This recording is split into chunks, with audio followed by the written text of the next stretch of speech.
Yo, what's up?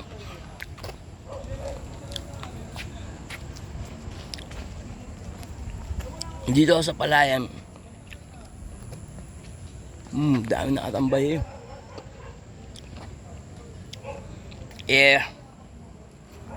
Antay ko si Ramboy. Hanap kami ng marijuana. Gusto namin maki-420 ngayong araw na ito. Yeah, let's do this.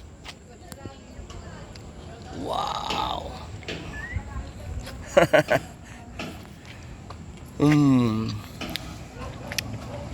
Binabati ko nga pala ang aking pinsan na birthday ngayong araw na ito. Binabati ko rin si John Derrick dahil ito yung padispedida niya ngayong araw na din ito. Binabati ko rin siya, di puta. Nagbablog ako ngayong araw na ito at ngayong gabing ito. Mikey 420 tayo! Wow!